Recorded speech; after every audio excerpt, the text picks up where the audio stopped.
Quero ver. Só quero saber se as pessoas estão vendo. Estão vendo a apresentação? Estamos sim, doutora. Então vamos começar, gente. Desculpe o atraso, mas tive que ter uma conversa aqui com meus assessores, que são minha filha e meu genro. Bom, eu vou falar um pouquinho. A Flávia colocou um texto, um título aí, que era sobre a importância da CCIH, mas, na verdade, o que eu quero conversar com vocês é a respeito do gerenciamento do uso de antimicrobianos. Por que a gente faz a importância disso, né? Bom, então, só para vocês terem um contexto a respeito desse assunto, em 2018, o CDC já apontou, né, apresentou numa publicação a informação de que haviam 2,8 milhões de infecções causadas por micro-organismos multidroga resistentes nos Estados Unidos, tinham sido notificadas, né? E dessas infecções, 35 mil mortes foram registradas por conta dessas infecções, e o gasto decorrente do tratamento dessas infecções foi em torno de 27 a 42 bilhões de dólares no ano, né? Estima-se, a Organização Mundial de Saúde estima que se a gente não fizer nada, em 2050 a gente terá pelo menos 10 milhões de pessoas mortas em decorrência de infecção causada por esses agentes multidroga resistentes, tá? Outra dimensão desse problema é que existem muito poucos medicamentos antibióticos, novos antibióticos em desenvolvimento. Em 2021, a Organização Mundial de Saúde identificou apenas estudos com 21 novos antimicrobianos versus centenas de novos medicamentos contra o câncer. Ou seja, o indivíduo provavelmente vai ter mais chance de sobreviver a um câncer, mas ele vai morrer de infecção, porque nós não vamos ter com que tratar, tá? Então, já é bem conhecido, né, que o uso indiscriminado de antibióticos está associado à resistência antimicrobiana, e uma coisa para vocês, que eu acho que eu achei que... Tem alguma coisa? Você está trocando o slide? Não, eu ainda não. Ah, tá, desculpa, era só para ter certeza. Pode continuar, tá ótimo. Então, e uma informação que foi apresentada num congresso europeu de infectologia em 2022, de uma pesquisadora italiana, ela fez uma pesquisa e ela conseguiu identificar que 40% das novas aquisições de resistência já começam a ser detectadas com 48 horas de uso de antimicrobiano, ou seja, a resistência não acontece com uso prolongado, ela já começa rapidamente, tá?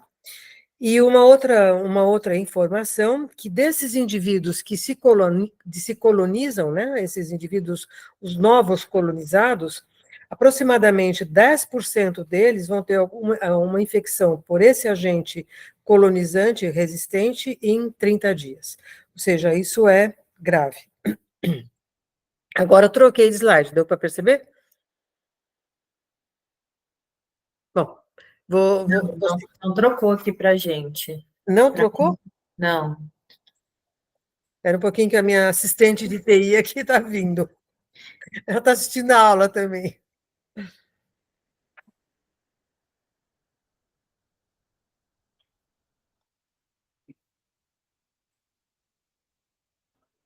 Agora foi. Foi? Ainda não está naquele modo apresentação. Não sei se vocês querem colocar ali embaixo, que eu acho que fica melhor Já na colocamos. tela. Já colocamos. Não está ainda? Ou tá?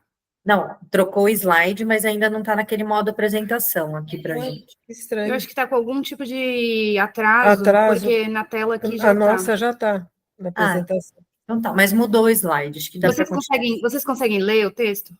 Conseguimos. Sim, tá bom. Tá. Então, por que a gente precisa gerenciar? Por que a gente tem que tomar conta do uso de antibiótico? Não é porque eu sou xereta, não é porque a gente quer gastar. É porque a gente realmente, o nosso futuro é preocupante, né?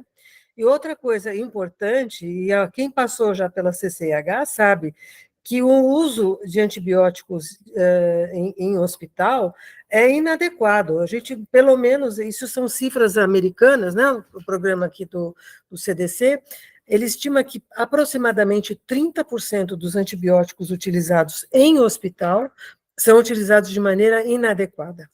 E desses pacientes que tomam antibiótico, 20% deles têm algum evento adverso.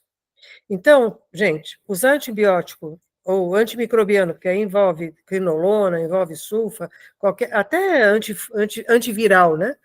Então, usar qualquer antimicrobiano de maneira adequada vai proteger o paciente não só de dano, por conta de eventos adversos, vai prevenir também a emergência de cepas resistentes, vai tratar de maneira adequada as infecções, ao mesmo tempo que reduz o risco de infecções pelo Clostridioides difficile, dos custos e do tempo de permanência no hospital. Eu vou trocar o slide agora. Trocou para vocês? Acho que está com delay aí. Já trocou? Não. Nossa, mas eu... ESC. Vou ter que fazer agora, manual. Trocou? Tá bem ruim. Sim. Está bem? Eu vou colocar no modo apresentação.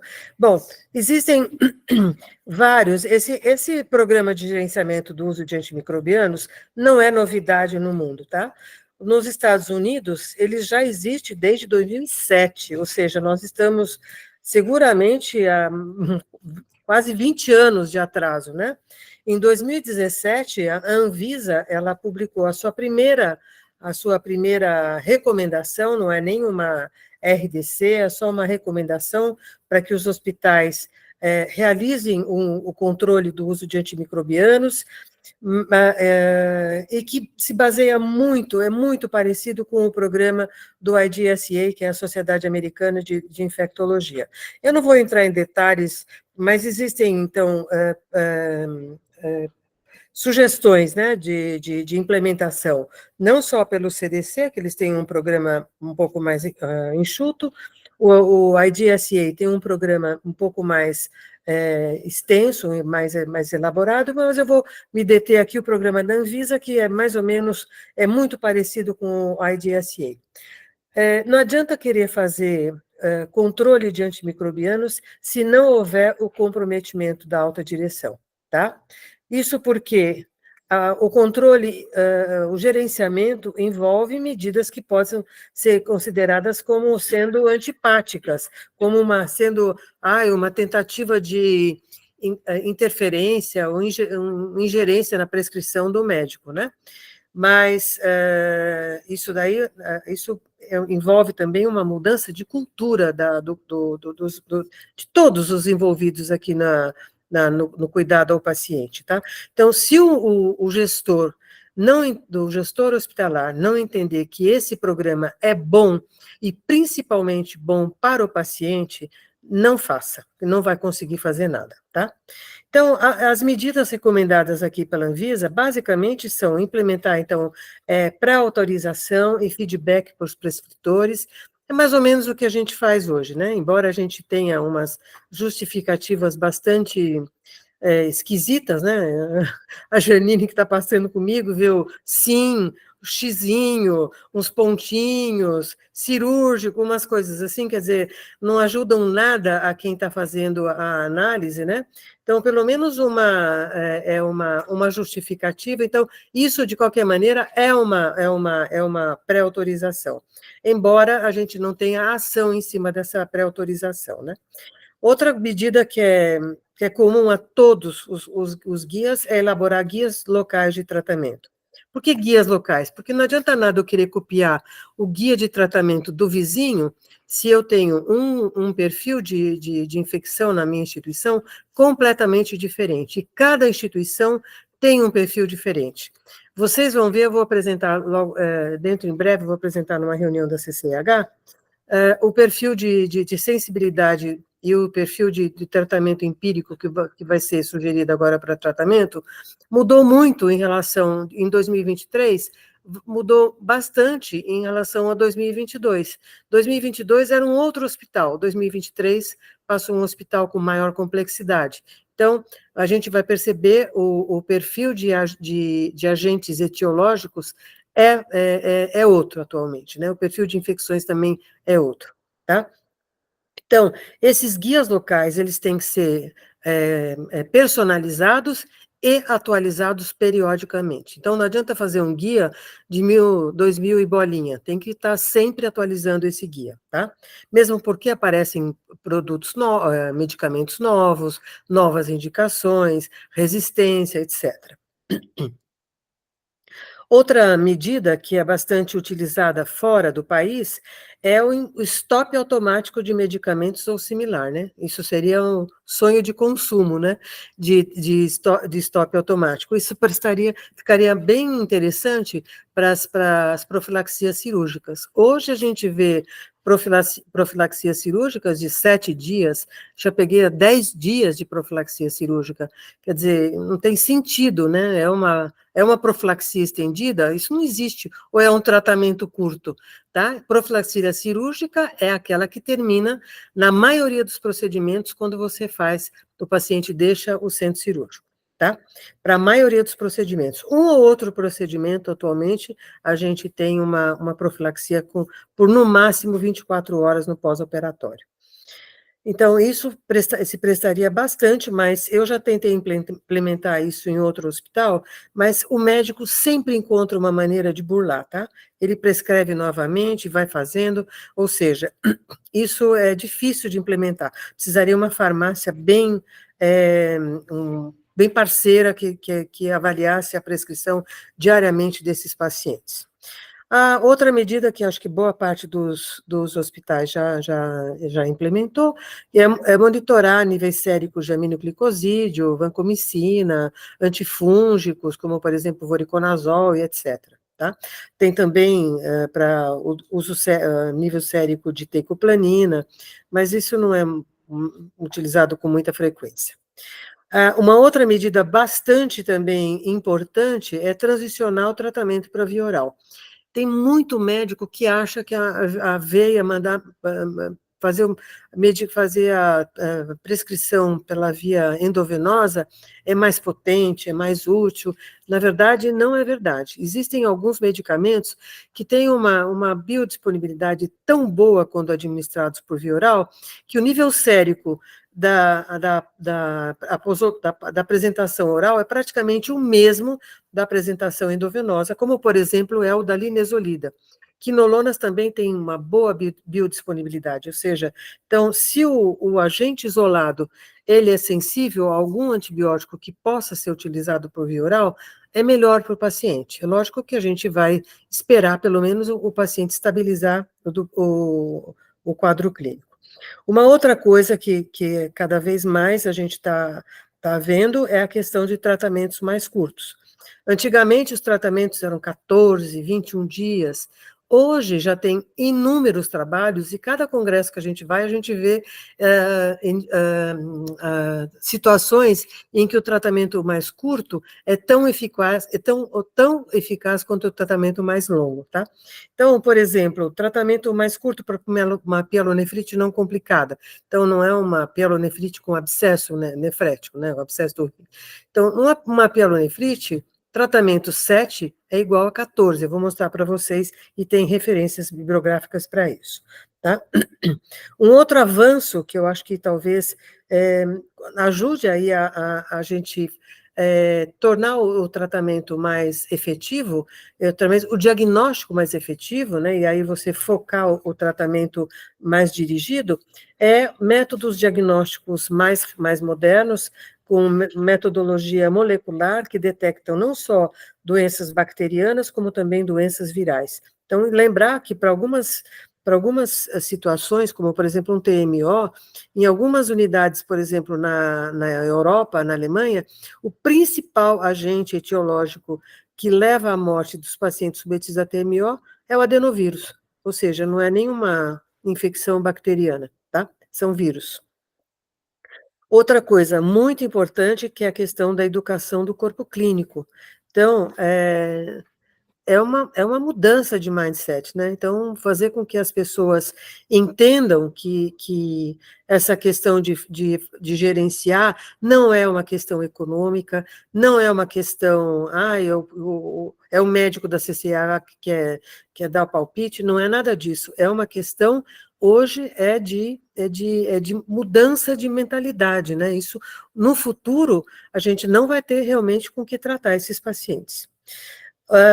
Uma coisa importante é educar o paciente, porque muitos pacientes, especialmente pacientes que vão para o pronto-socorro, aqui como o pronto-socorro é fechado no paulistano, a gente não vê isso, mas tem muito pronto-socorro em que o paciente ele não se sente bem atendido se ele não sair do hospital com uma receita de antibiótico. Durante a pandemia, quantas reclamações eu tive que responder no SAC, porque o paciente foi atendido com Covid e não recebeu nenhuma receita de antibiótico. Inúmeras, tá? Então, educação das pessoas, do público em geral, também é importante para a gente, para ter um programa, um controle mais eficaz. Tá? A enfermagem, nesse ponto, ela pode nos ajudar bastante, porque quem fica mais tempo com o paciente é o pessoal da enfermagem. Então, elas têm um papel bastante importante aqui na parte da educação.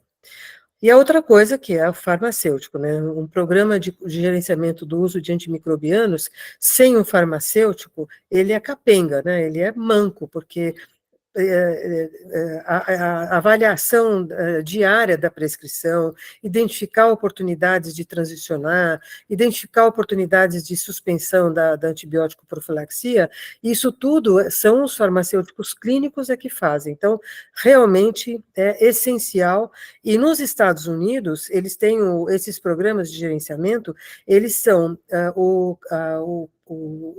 principal gestor é um farmacêutico clínico. Tá? Sendo que o médico infectologista, ele funciona como consultor. Deixa eu ESC aqui. Ai, Renata.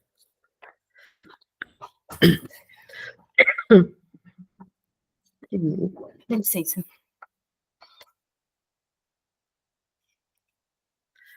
Peraí. Trocou para vocês? Você estava nesse aqui? Não, eu estava no outro.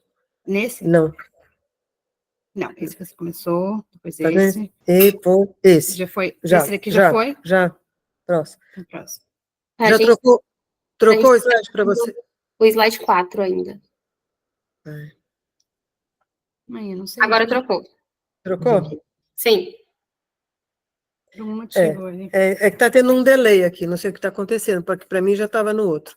Bom, então, aqui eu vou dar alguns exemplos aqui das medidas preconizadas, né? Então, antibiótico profilaxia, né? A gente tem que ter protocolos, monitorar e feedback para as equipes, isso é muito importante. Principais infecções, né? O protocolo já falei, restrição prescritiva, já conversei com vocês. Rever o tratamento após cultura. É uma coisa que é muito difícil um time que está ganhando, a gente não mexe. Então, eu tenho uma cultura, mas o paciente está tão bem. Então, gente, é seguro sim descalonar. Existem inúmeras publicações mostrando que é seguro descalonar. E outro dogma, uma falsa sensação, uma falsa verdade, é de que antibiótico de última geração é melhor, é mais potente do que antibióticos de geração anterior. Isso não é verdade. Um exemplo clássico disso é oxacilina versus vancomicina para um estafilococo sensível à oxacilina, meticilino sensível.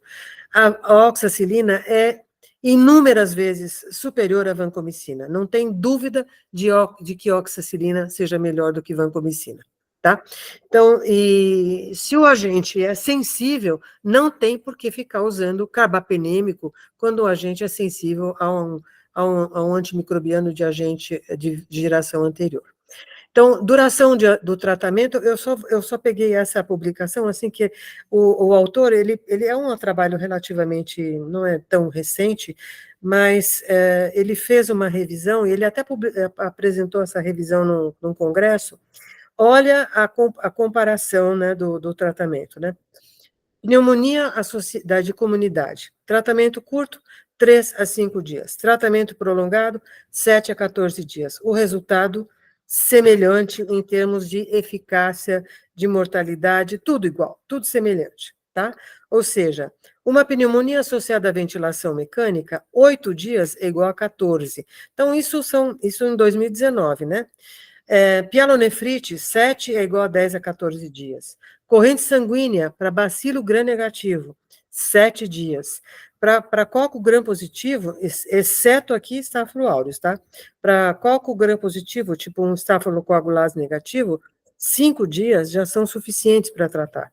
Agora, aqui ainda não dá para, quando a corrente sanguínea é causada por Staphylo aureus, não tem abatimento, não. Nenhum trabalho mostrou que dá para diminuir o tempo de tratamento. São 14 dias mesmo de tratamento. Mas uma celulite, gente, 5 a 6 dias, igual a 10 dias. Febre neutropênico, 72 horas após o paciente estiver afebril.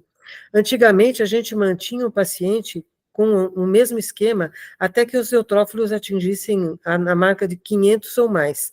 Então, hoje em dia, mas tem inúmeros trabalhos mostrando, assim, mais os europeus, que são bem mais arrojados do que os americanos. Então, o paciente está bem, está estável, não tem agente isolado, né? Isso daí não tem agente isolado. Porque se ele tiver um estáfilo na hemocultura, a gente sabe que vai tratar 14 dias. Mas se ele tiver, por exemplo, um bacilo gram-negativo, nós vamos tomar 7 dias. Mas se ele não tem agente isolado, ele está estável e 72 horas afebril, você pode suspender o antibiótico, 5 dias, 6 dias, ou seja, dá para reduzir. E outra coisa, essa corrente sanguínea por bacilo gram-negativo, uma das críticas que se faz, esses trabalhos não envolvem, né, o paciente imunossuprimido. As publicações mais recentes estão mostrando que esses achados podem sim ser aplicáveis aos pacientes imunossuprimidos. Inclusive, ontem eu li um artigo mostrando que uma bacteremia causada por um bacilo gram-negativo, desculpe, num paciente submetido a transplante de órgão sólido, tem o mesmo desfecho, a mesma mortalidade que uma bacteremia pelo mesmo agente no paciente imunocompetente. Ou seja, a infecção, quando acontece, é igual. Desculpe.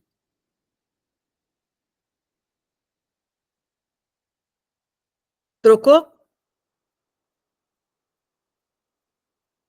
Não. Ai, Agora Jesus. sim. Agora, Sim. acho que eu vou deixar desse jeito porque é mais fácil, embora não esteja em minha apresentação, porque senão... então, já falei alternância de via, isso é muito importante, né? Transicionar, desinvade o paciente, e alguns antimicrobianos são tão bons por via oral quanto por via parenteral, né?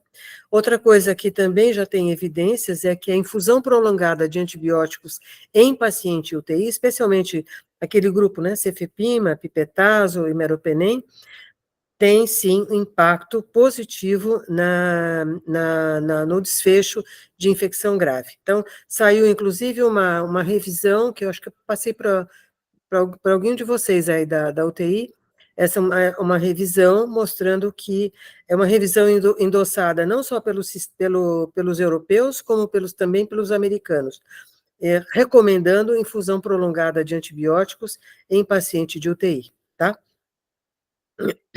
Monitoramento, não preciso dizer, e investir em diagnóstico, também acho que é importantíssimo fazer o diagnóstico. Eu estava mostrando para a gente, comentando com a Janine, que vou falar dela porque a gente conversa bastante sobre isso, né? O paciente, hoje, a gente vê, quando a gente vê o paciente interna com diarreia, com febre, eu não vejo, eu até hoje, olha, gente, eu estou há 8 meses no hospital, eu nunca vi uma coprocultura solicitada em paciente com diarreia. Então, é muito estranho isso, né? Bom, aqui eu só trouxe um pequeno exemplo para vocês do painel, né, esse daqui já é bem conhecido, né, o painel ampliado para pneumonia. Olha a quantidade de agentes que ele pega, né, micoplasma. Lembrar, só um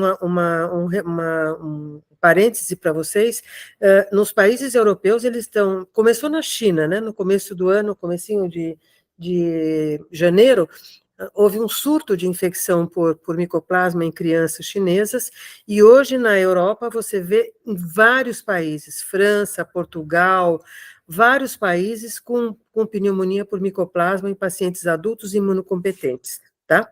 E a pneumonia, o aspecto radiológico é indistinguível de uma pneumonia bacteriana, uma PAC, não, pneumocócica, tá? Então, tem esse painel ampliado aqui ajuda bastante, principalmente para pacientes graves e pacientes internados em UTI, né?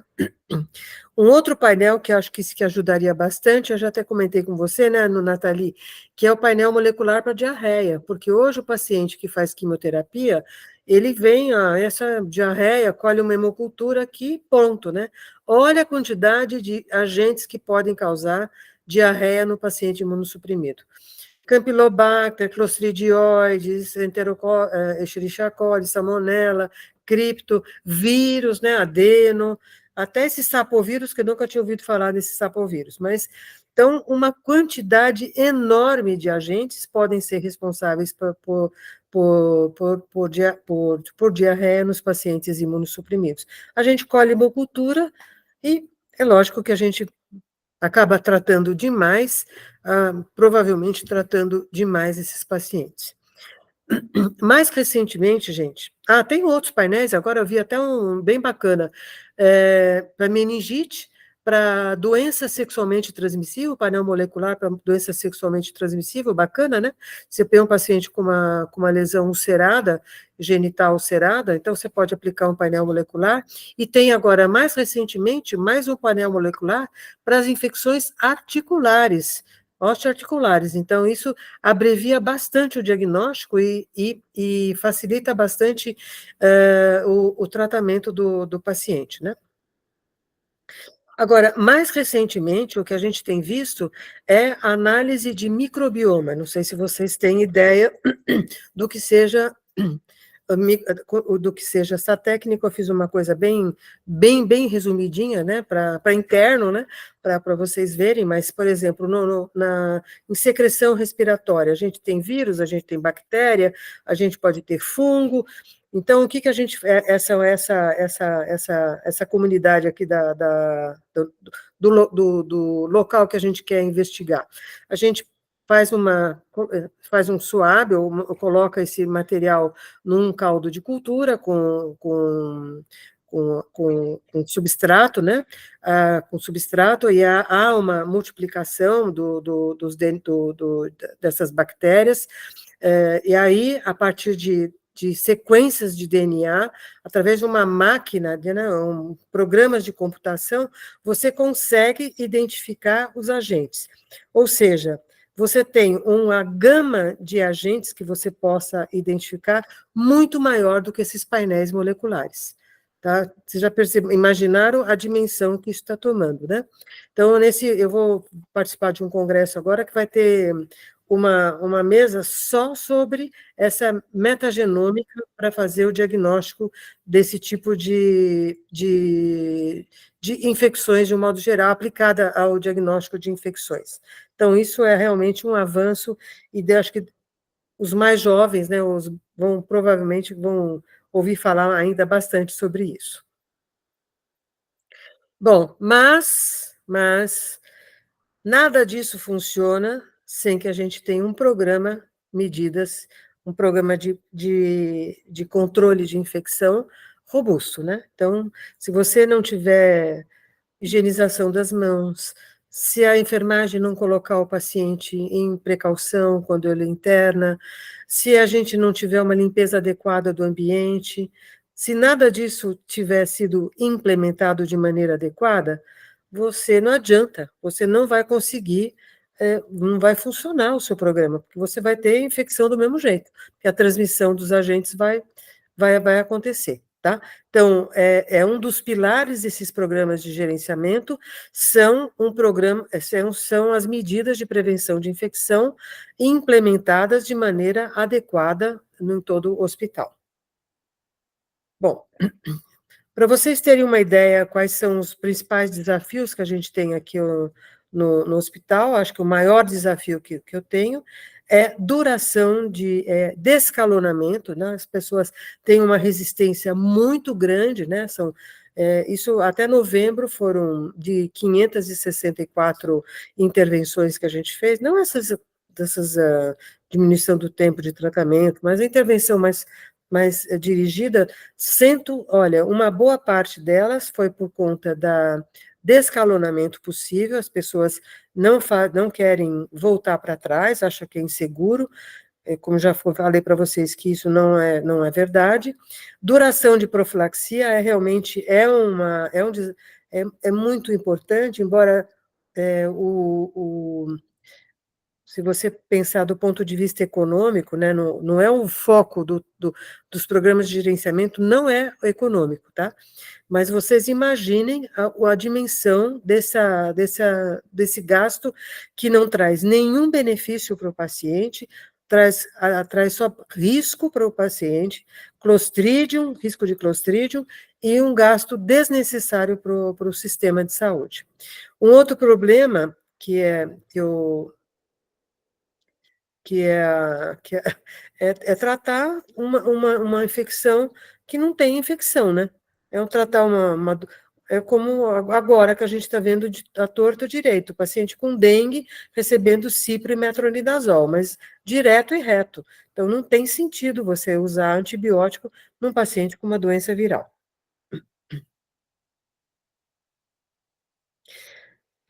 Isso aqui eu não vou colocar, né? Porque isso daqui eu fiz essa apresentação para os clínicos, porque é motivo de confusão para eles ainda a interpretação do antibiograma. E para eles é intermediário, então não é confiável. Na verdade, o método de avaliação mudou, agora é o método EUCAST, que é o método europeu, e que tem essa modalidade, I é igual a S. I é igual a S desde que seja a dose adequada. Então, interpretação, as pessoas têm dificuldade, tratamento de bacteriúria assintomática, não valorizar outras causas de febre. Nesse quadrinho aqui, depois, se vocês quiserem, tem outras causas de febre em paciente. Não? Então, febre não é só infecção, tem doenças autoimunes, tem linfomas, a gente trabalha num hospital que tem muito paciente oncológico, carcinomatose, especialmente metástase hepática, é uma causa relativamente comum de febre nesses pacientes, né? Tumores cerebrais com alterações termorreguladoras realmente podem ter febre. Então, eu sei que o pessoal da UTI é mais consciente, tem mais, mas isso nas unidades de internação, a coisa não funciona mais dessa maneira, tá? Então, tem doenças endócrinas, tem doenças hematológicas, tem cirrose, pancreatite, e assim, inúmeras outras doenças podem causar febre. Febre não é sinônimo de infecção, tá? Depois eu falei um pouquinho de procalcitonina, porque a Janine agora é a especialista. Se vocês precisarem de uma referência em procalcitonina, por favor, consultem a Janine, porque ela fez uma revisão, né, Janine? E realmente as indicações de procalcitonina são bastante limitadas, mas fora da UTI elas são utilizadas assim, com frequência e sem muito critério, tá? Então, mudou? Já mudou? Mudou. Mudou? E eu só queria falar um pouquinho, uma palavrinha, é um slide só sobre microbioma, porque, principalmente acho que são os residentes, acho que pouco ouviram falar sobre microbioma, mas microbioma hoje é o assunto da hora, é assim, é um top. Se vocês der um Google sobre microbioma, vocês vão encontrar milhares de artigos de microbioma, tá? Então, o microbioma é um conjunto de micro-organismos que estão presentes no nosso intestino, na pele, na boca, em cada órgão que nós temos tem o seu microbioma. É uma flora normal, né? Agora, o principal microbioma que nós temos é o microbioma intestinal. Ele contém aproximadamente 100 trilhões de micro-organismos que eles desempenham várias funções. Inclusive, eles atuam assim, auxiliando na digestão, no controle metabólico e, principalmente, atuam no nível da imunidade da mucosa intestinal, tá? Então, hoje, qualquer alteração no microbioma, ela pode, se é uma alteração continuada, por exemplo, aquela mãe que qualquer febre leva no pronto-socorro, a criança, isso já é bem conhecido, tá? A criança vive tomando antibiótico, isso é uma das causas, esse uso absurdo de antibióticos em criança está associado à obesidade intestinal. Isso já foi identificado, gente, há muitos anos, tá? Então, essas alterações de microbioma, elas podem sim ter impacto muito importante na nossa vida. Então, e vocês terem uma ideia, o uso de antibióticos, ela altera significativamente o microbioma. Então, essa alteração do microbioma chama-se disbiose. Por exemplo, 7 dias de antibiótico reduzem a nossa diversidade do microbioma em 25%, expondo o paciente a mais infecções. Em algumas vezes, a gente precisa até fazer um transplante fecal para tentar repor a flora intestinal desse paciente, tá? Então, já existem casos, né, publicados, né, situações em que o paciente teve tantas infecções que ele teve que a resolução do problema do paciente envolveu um transplante fecal, tá? Então, olha, um pequeno pincelada sobre as alterações, as doenças que estão sendo relacionadas à desbiose. Então, obesidade infantil, olha, essa é uma coisa que já há muitos anos se sabe. Câncer de colo, câncer de pâncreas, câncer de próstata, desculpe, doenças inflamatórias intestinais, depressão, psoríase, aumento da rejeição em transplante, redução da resposta à quimioterapia em pacientes submetidos à quimioterapia, ou seja, alguns oncologistas usam e abusam de antibiótico e não sabem, aliás, hoje uma parcela desses oncologistas, eles já sabem que isso é prejudicial para o seu paciente. Então, eles têm usado antibiótico com mais parcimônia, tá? E, mais recentemente, a disbiose tem sido associada, inclusive, à doença cardiovascular, tá? Então, é uma pincelada, só para vocês terem uma ideia do que da importância disso. Então, o impacto sobre o nosso microbioma, então, usar antibiótico assim, é um desastre, né? Então, usar um antibiótico durante muito tempo é realmente um desastre para os nossos pacientes. E quais são os resultados do uso gerenciado de antimicrobianos? Primeiro, redução da densidade de incidência de diarreia pelo Clostridioides difficile, tá? Então, hoje, o hospital, a densidade de Clostridioides difficile do hospital é super elevada, é 5 ponto alguma coisa, por cada 10 mil pacientes dia. É muito alta, tá? Tem hospitais aí de grande porte, alta complexidade, com densidades inferiores a 3%, tá? Redução de emergência de multidroga resistente. Isso daí não tem nenhuma dúvida de que isso aconteça. Quando você reduz a emergência de multiresistência, você reduz também a infecções por multidroga resistência. Menor risco de eventos adversos para o paciente. E redução de custo.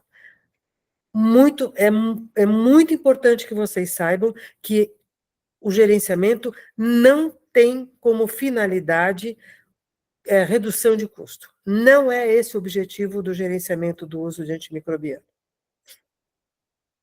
E, finalmente, gente, é possível, sim, aplicar medidas para uso mais adequado de antimicrobianos, inclusive em unidades com pacientes imunossuprimidos, tá? Existem já, olha, isso daqui tem várias dessas referências que eu me baseei, foram de trabalhos em pacientes referências de pacientes com imunossuprimidos, transplantados, etc. Que eu acho que é muito importante, que esse uso emocional, que a gente vê bastante, de antimicrobianos em pacientes, é frequente. Os prescritores subestimam os danos, acham que, não, imagine, nem ignoram o dano, e superestimam os benefícios do tratamento. Tá? Então, realmente, isso daqui não é uma frase minha, é uma frase que eu tirei dessa revista de transplante, em que o próprio autor, que é um transplantador, reconhece o abuso e a necessidade de mudança de paradigma em relação ao uso de antimicrobianos. Tá? Era isso que eu queria falar, eu quero me desculpar aqui pelo atraso, pelos problemas que eu tive com o meu computador. Eu vou tirar... Agora estou aqui à disposição para perguntas. Tirar o share aqui, Renata? Doutora, eu queria te agradecer pela disponibilidade de estar aqui com a gente hoje. Acho muito importante essa aula aí para a equipe. E as meninas têm gostado bastante também do estágio, né? Rodando com você na CIH. Queria abrir para o pessoal que está aqui na reunião, saber se alguém quer fazer alguma pergunta.